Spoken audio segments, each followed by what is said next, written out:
Hi everyone, hope you are all doing well and welcome to my top 5 upcoming medieval games. I want to kick things straight off with number 1, Knights of Honor 2 Sovereign.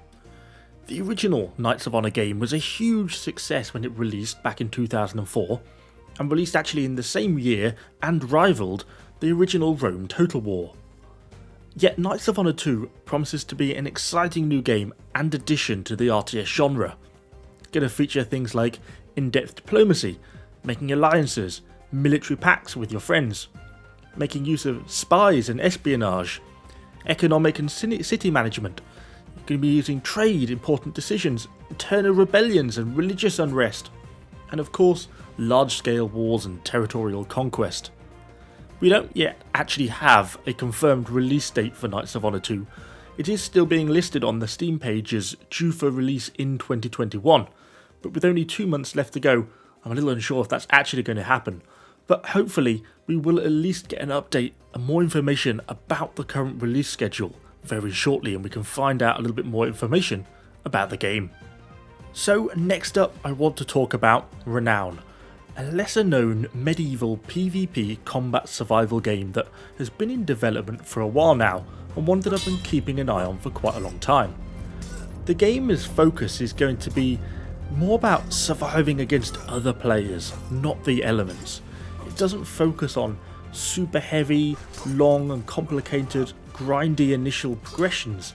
The game is focused on allowing you to get that rapid start, that quick initial deployment to allow you to get your base set up, get prepared, get yourself equipped and out into the fight. To sort of aid this, the game is going to make use of a Horton cast system, which is going to sort of be a key part of the game to allow you to rapidly venture out into the world to collect resources. You're then going to sort of be able to return logs, stone, or whatever it is you're collecting en masse to your base without having to, commit to an 8-hour grind to slowly walk back and forth carrying logs to build a palisade wall. But of course, combat is also going to be a huge part of the game. And so far they seem to have done some pretty extensive testing to the combat side of things. The game's combat system is mostly a fast-paced combat similar to that I think of Mordhau or Chivalry. I haven't yet been able to get into the alpha to actually test it, but from the footage we've seen this is what it seems to be like. The game is also going to feature large-scale siege battles to try and sort of fight and capture other player bases, and it's going to have this sort of 1 to 2 week rotational cycle. They're not going to be setting up these survival servers to run for a year. They'll be wiping after 2 or 3 weeks, which all harks back to this fast-paced style. The game isn't about a grind, the game is about having fun.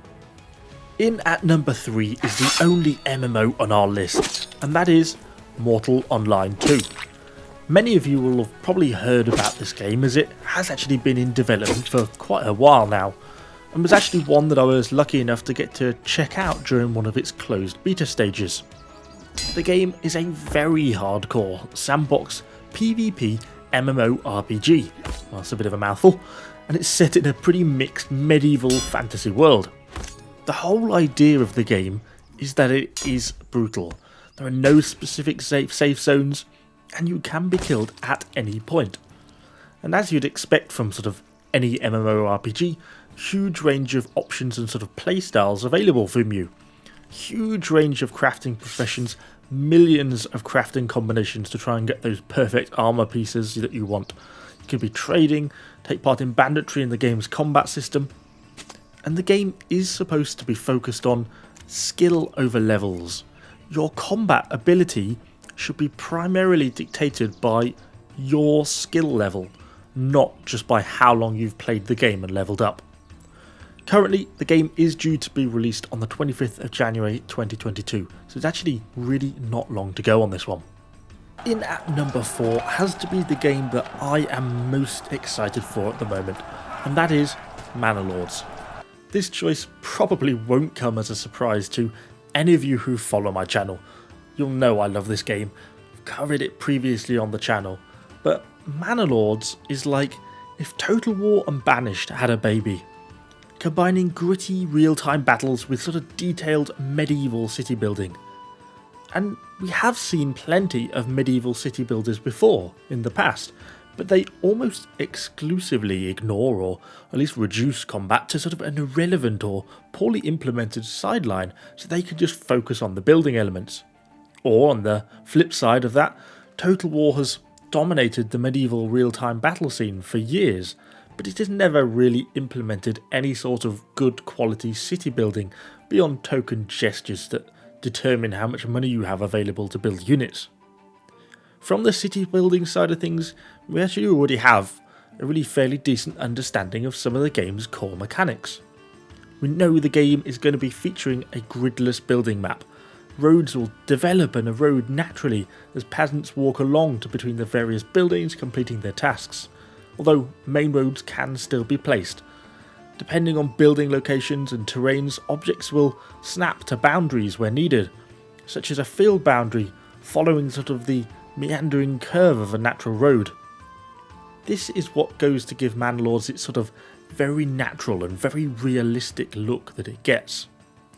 From some of the new screenshots we've had recently, we get to see the sort of very beautifully realistic, muddy map with mud and puddles and pits developing in the terrain, and the realistic graphics on this are a real breath of fresh air.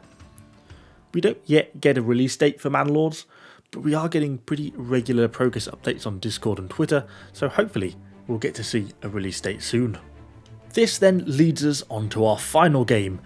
In at number 5, Thrive, Heavy Lies the Crown, another medieval city builder which takes a slightly less realistic graphical view to the medieval world.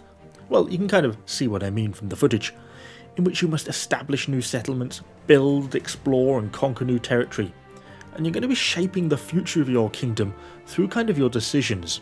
Are you going to be a benevolent and kind leader, or more of an autocratic tyrant? It's going to affect the sort of not only the looks of your buildings, but the effects you're going to be getting. It kind of reminds me a little bit of the old black and white games, where you played as God and you could sort of be good or evil to your population. Kind of getting a similar vibe in that sense.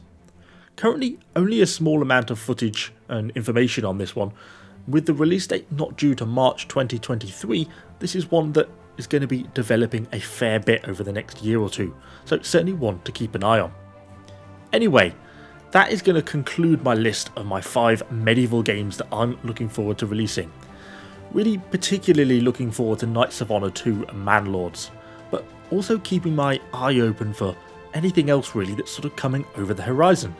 So to that end, do you think there's anything that I've sort of missed off the list that I should have included? If so, do let me know in the comments. And well, as everyone always says at the end of these things, don't forget to subscribe. But either way, hope you enjoyed the video, and I shall see you guys all on the next one.